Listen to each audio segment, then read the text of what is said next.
What's up, guys? It's Jancik, chilling in the little studio, putting together. Think better when I'm driving, but thought I'd do this one here. Uh, this one is about a dream that I had that really kind of broke the spell of trying to focus on proving loyalty rather than focusing on production. And it was a time when I was in church. I've been making these videos about these revelations that I've been having about the situation that's been dragging on in my own life for years and years. So, but that's a different story. This one is okay. So there was a dream that I had, and during this time of my life, I was in a place where I was feeling very condemned. I was feeling lost. I didn't know how to, process my feelings. I didn't know what was going on with myself. I was a brand new father. I was 23. Now I'm 37. Now I was looking for a place to call home for my son to be able to be raised with like a community, like a tribe, even a family, right? And I found a church that the pastor was a martial artist, grandmaster, and the pastor, I mean, really, that appealed to me. I thought it was going to be a great place, and because of, my belief that I wasn't good enough, and that God didn't love me the way that I am, that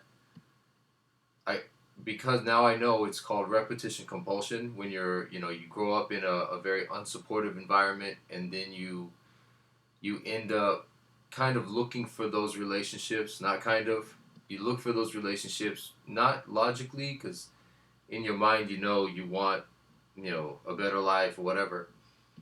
However, we, because of repetition compulsion, tend to be drawn to what we believe, not necessarily somebody even who, or a group, or the messages, like if somebody compliments a person like me, that might not, because of repetition compulsion, I might not be able to accept that compliment because it clashes with what I believe or feel about myself, right? So I got into this place, this religious organization, this sect, you know, and it became very controlling. And under the guise of, we need to be holy.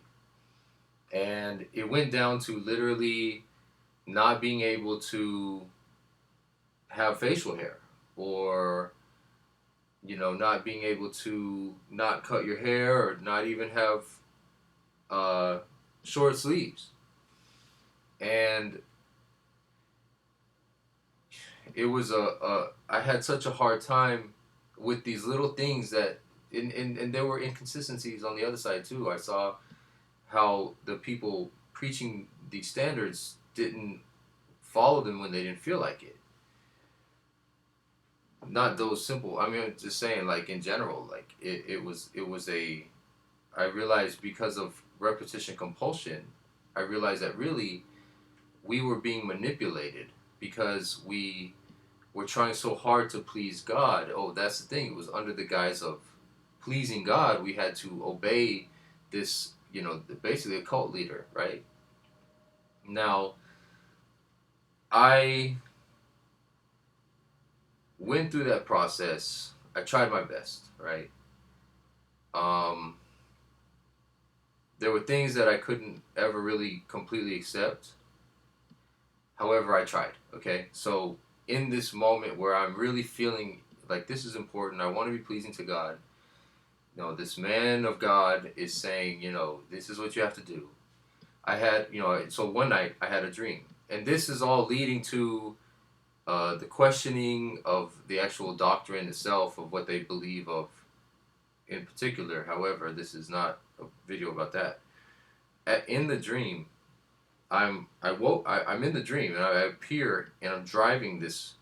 It's like a truck with a wagon almost thing on the back, and it's like a big steering wheel, and the pastor sitting next to me, and this is the pastor that always preached that you have to obey the man of God and la la la, right? And so I'm driving this thing, and he has I guess a guest preacher in the back, and the homie Alfredo. Okay, so I'm driving, and the literally I'm keeping my eyes on the road, and the road will turn, and I'm like I'm trying to turn this wheel, and so in the dream I remember the pastor was proud to show off that I was driving, or I was a good servant or whatever it was. I don't know what it was, but he was just proud to show off, that we were going down this road with this guy in the back. Now, when I turned to stay on the road, so the road is like this, and as it turns, my I couldn't turn fast enough, so it goes like this, right? And just as I'm trying my best. Really, in my dream, I'm embarrassed that I couldn't do it, right? And I'm trying my best, and then as soon as I get back on the road, it turns again. So I have to turn the other way, and it was a disaster. Now, the pastor's getting really, embarrassed or pissed off at me, right? Now, this is a dream. So all of a sudden, I just couldn't keep up with the road. As soon as it turned, I was right on the road, and it turned again, and I tried to go back. So, and I'm thinking in my head, this vehicle is the issue. I can't keep this vehicle on this road. And then all of a sudden, the pastor and the guest speaker or whatever, they vanished, and Alfredo's in the front. And so I'm like, okay, I felt relieved, and I said, it's Alfredo, so doesn't matter as much what I'm not trying to really please the homie, right? So I look up from the road, or I look up from the immediate trying to stay on the road. I look up and I see, like, I grew up in North Carolina, so there's a lot of fields in North Carolina where there's trees literally lining all around, but it's an open field, right? And I realized that, it's huge, this in my dream. And I looked up and I saw the road for the first time, like the road itself, like not just looking down. And I saw it literally was like winding like this. It was like this the whole time for like the whole field. And so I scanned the trees, and I saw in the distance there was an opening in the trees. And so I realized that's the exit. That's where we got to go. That's the destination, or whatever. So I turned the wheel to fit the direction to the exit, to get out of that place. And I could feel the tires go over the road as they were winding, but I wasn't focused on the road itself. I was looking at the destination. And then I woke up. And then the impression on my mind at that time was, I'm studying, like they're saying things, and they're using a almost like a very exclusive truth.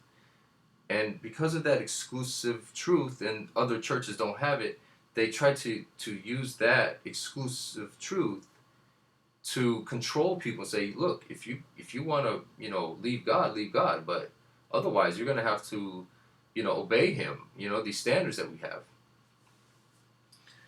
But I woke up and I realized, like, in myself, I don't interpret dreams. If it comes to me, then, if a meaning comes to me, then I'll accept it as maybe that's a possibility. This one was it was striking. So when I woke up, I realized that the rules and the standards and all the things that come up that take you away from the goal, like take you away from the peace in your heart and the joy and actually being productive, those things are like that road. And if you follow that way, you'll never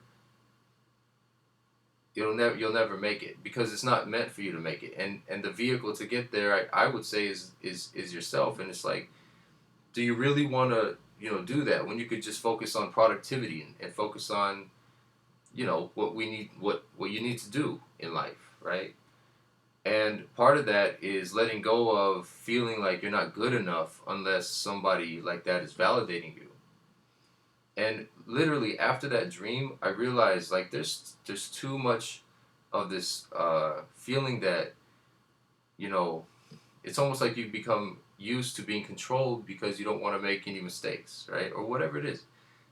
Repetition compulsion, because again, it validates the feeling that something's wrong with you, right?